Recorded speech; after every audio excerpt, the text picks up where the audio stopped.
The Proiretic Code. Bart does not offer a great deal of information about the Proiretic Code.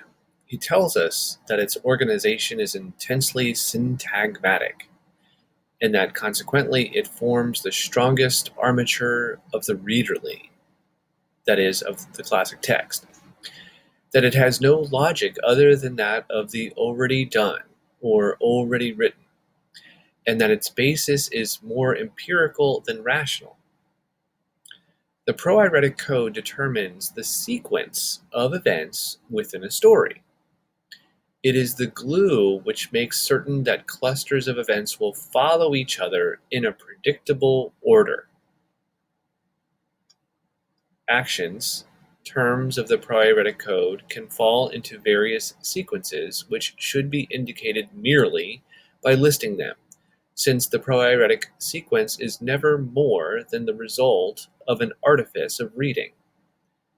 Whoever reads the text amasses certain data under some generic titles for actions: stroll, murder, rendezvous. And this title embodies the sequence. The sequence exists when and because it can be given a name. It unfolds as this process of naming takes place, as a title is sought or confirmed. These sequences emerge most clearly from fixed generic forms, like the Western film or the Gothic novel, where there is a high degree of what Michael Rifteter would call previsibility.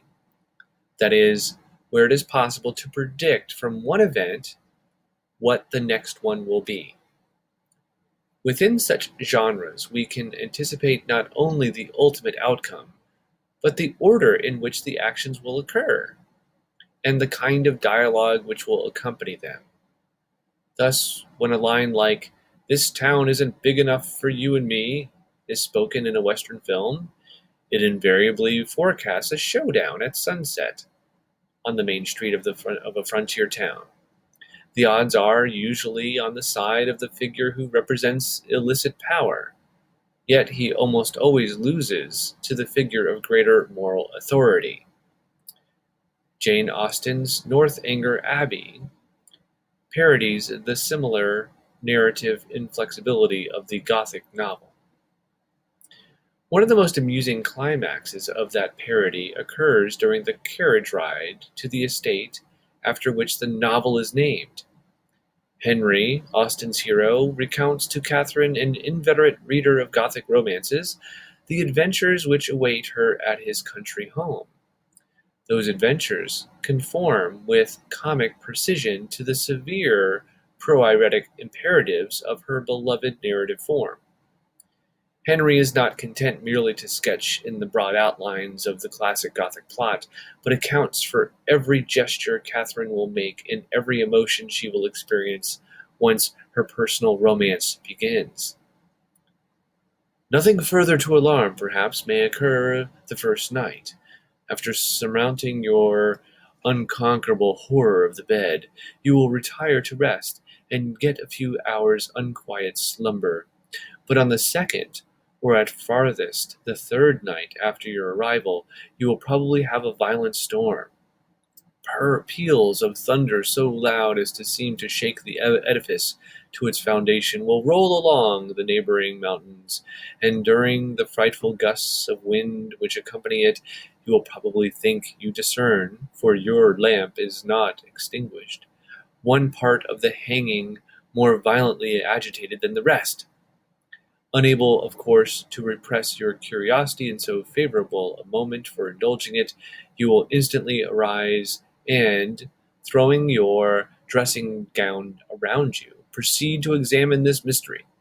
After a very short search, you will discover a division in the tapestry so artfully constructed as to defy the minutest inspection, and on opening it, a door will immediately appear, which door being only secured by massy bars and a padlock. You will, after a few efforts, succeed in opening, and with your lamp in your hand you will pass through it into a small vaulted room.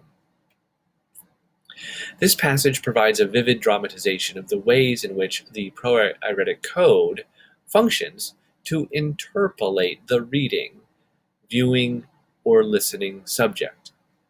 Henry does not only give to the actions he recounts an obligatory sequence, but he recounts them in the form of a series of grammatical imperatives addressed to Catherine.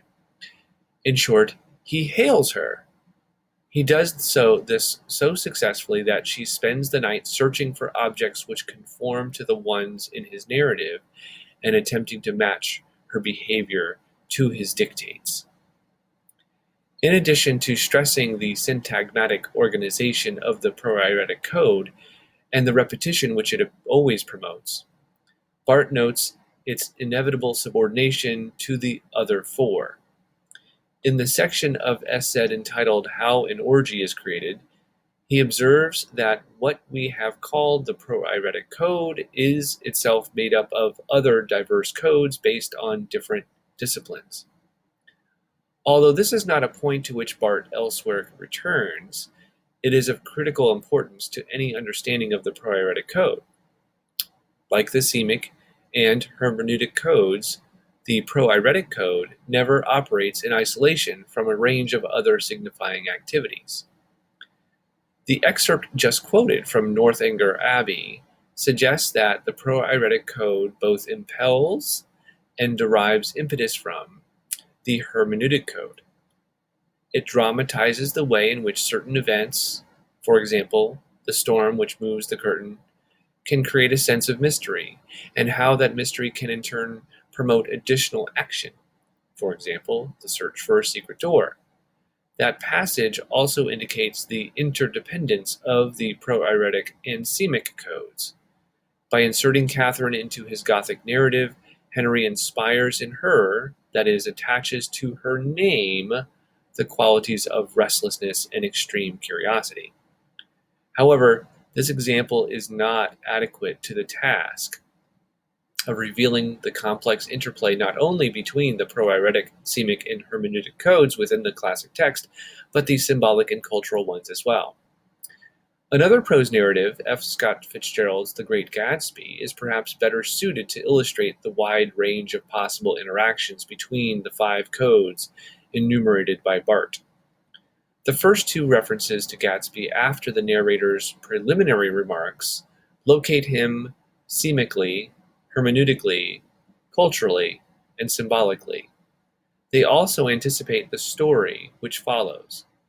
The earlier of these passages thematizes Gatsby through his house, the latter functioning as a systematic metonymy for the former. I lived at West Egg, the less fashionable of the two, though this is a most superficial tag to express the bizarre and not a little sinister contrast between them. My house was at the very tip of the egg, only 50 yards from the Sound, and squeezed between 2 huge places that rented for 12 or 15,000 a season. The place on my right was a colossal affair by any standard.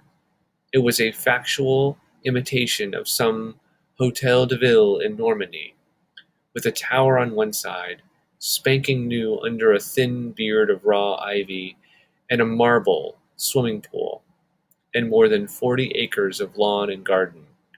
It was Gatsby's mansion.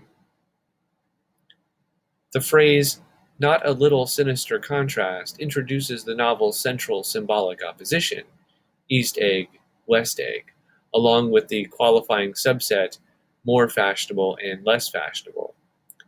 This opposition structures the description which follows, so that everything we learn about Gatsby's house emerges in relation to the very different houses on the other side of the bay, specifically Tom Buchanan's. We thus grasp the character of Gatsby from the very beginning in terms of what he isn't, that is, the attributes he lacks.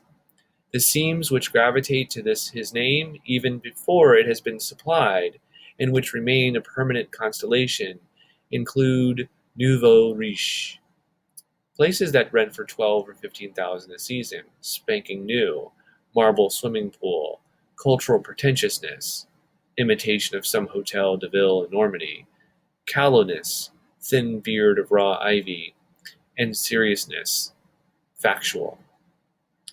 These seams derive their value from their opposites: inherited wealth, breeding, physical ripeness, and an indifference to facts, a quality suggested by the subsequent speech about Nordic superiority.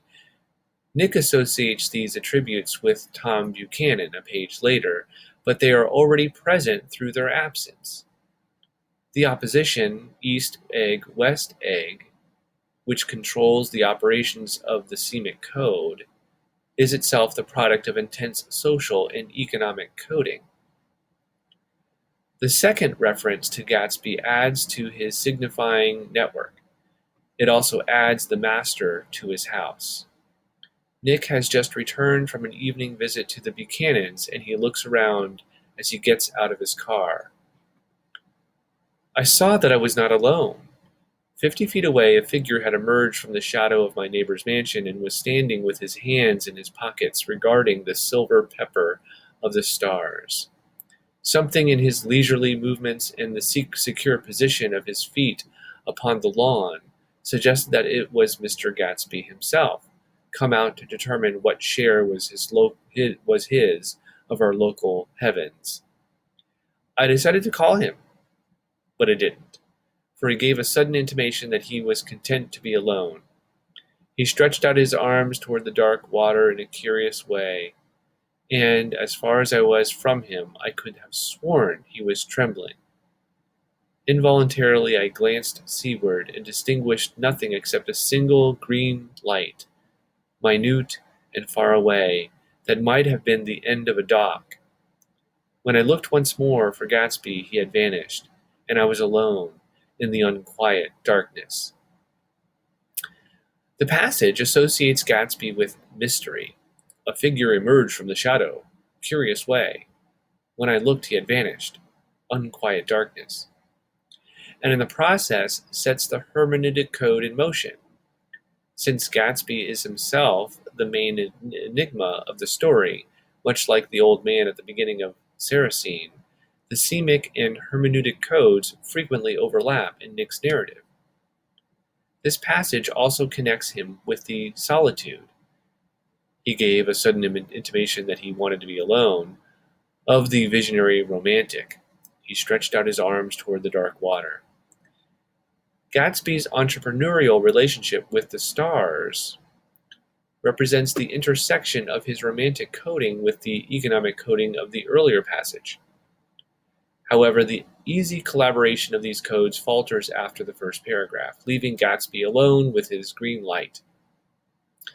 The sense of isolation with which Nick notes proceeds from the abrupt elimination of any but romantic signifiers, by the exclusion of social and economic coding. Both the brief coexistence of the cultural codes of capitalism and romantic love, and the triumph of the latter over the former anticipate the events which are subsequently revealed. Thus, we discover, over the course of the novel, that Gatsby's economic success was entirely motivated by his romantic obsession, that he accumulated money only as a means of securing Daisy. When that latter quest proves unsuccessful, Gatsby abandons the scenario of the successful businessman, but follows the romantic scenario to its ultimate conclusion. The same narrative is implicit in the shift from qualifiers like secure and leisurely to trembling a few lines later. That shift suggests that no matter how confident Gatsby may be as a businessman, his position vis-a-vis Daisy, and by extension high society, can never be anything but insufficient, that he will always function as a deprivileged subject in the masochistic scenario of desire, a scenario whose final point is death. That scenario is also indicated by the distance which separates him from the green light, and the dark water toward which he reaches. The events which make up the novel are in this way already mapped out, determined through the earliest activities of the semic, symbolic, and cultural codes.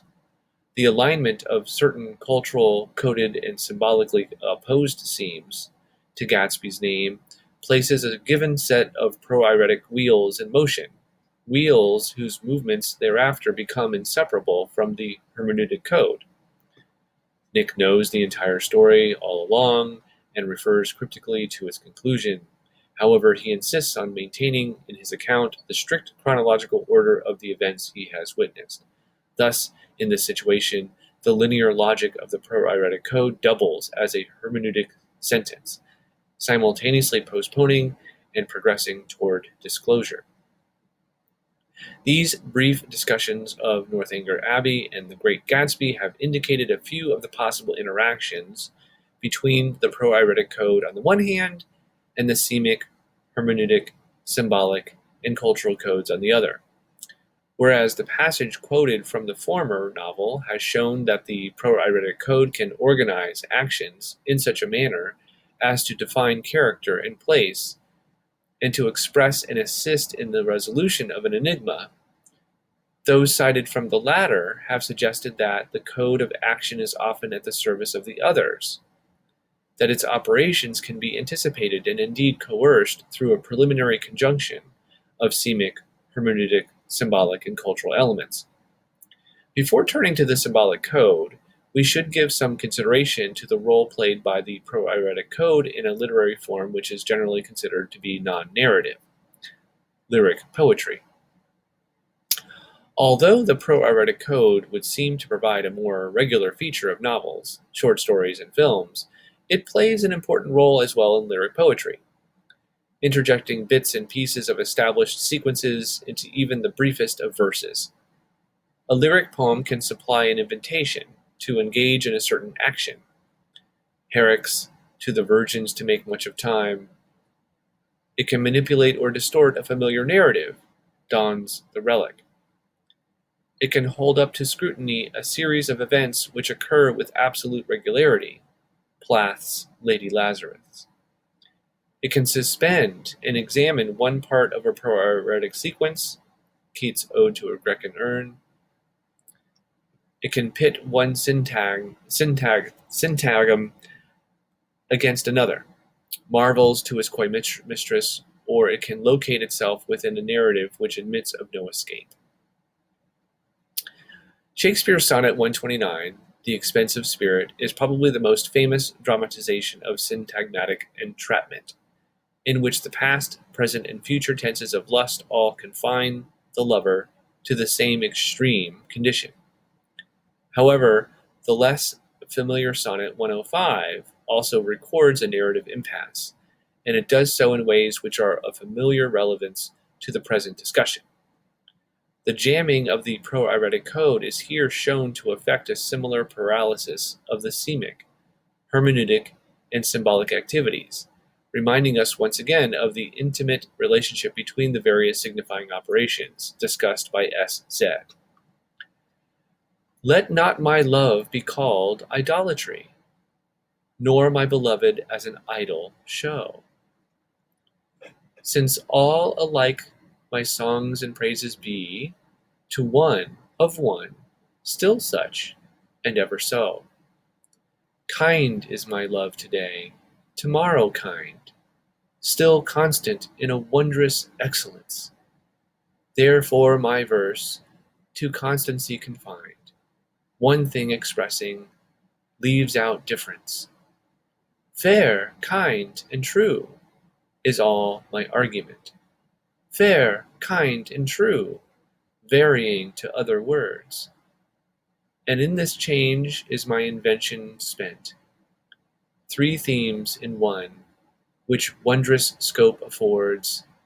Fair, kind, and true have often lived alone, which three till now never kept seat in one. The Petrarchan narrative, from which this poem subconsciously deviates, in more ways than the sex of the beloved, derives its contours from an intransigently inconsistent lady. Her apparent indifference to the lover is variously interpreted by him as devotion to God, that is true religion, and self-love, that is idolatry. The psychic condition of the Petrarchan lover fluctuates on a daily basis, in keeping with his most recent interpretive effort. The elaborate use of oxymoron and paradox in his poetry expresses the irreducible contradictions of that lover's amorous life. Shakespeare's Sonnet 105, on the contrary, rules out the possibility of change, contradiction, or even difference. It is inspired by a beloved whose qualities never vary, and who, because he has only one guise, inspires in the lover a kind of monotheism. The Petrarchan lady usually encourages idolatry through her narcissism, and polytheism through her many faces. The sonnet is the product of an absolutely inflexible semic operation. The beloved always signifies the same three attributes: fairness, kindness, and truth. Because the poem seeks to duplicate the beloved, it is confined to the same three themes or attributes, which it enumerates in a fixed order, and with increasing frequency in the sestet. By leaving out difference, that is, by eliminating all symbolic opposition, the narrative undergoes a radical truncation. It consists only of the same abstract prediction. The beloved is fair, kind, and true, endlessly repeated, in every conceivable tense. Needless to say, the hermeneutic code is entirely banished from the premises of this poem. To admit it would be to concede the possibility of change on the part of the beloved. The concluding assertion, which three till now never kept seat in one, with its theological implications, does not generate much tension, since such compatible attributes as fair, kind, and true easily coexist. The real paradox of the poem is the notion that these three themes in one afford a wondrous scope to the poet. The notion that there can be a play of signification with so little difference. Sonnet 105 not only dramatizes a kind of stalling of the proairetic, hermeneutic, and semic codes, but the virtual collapse of the symbolic code. As we will see in a moment, it is the responsibility of that last code to assert culturally coded oppositions, such as that between the Petrarchan lady's two guises.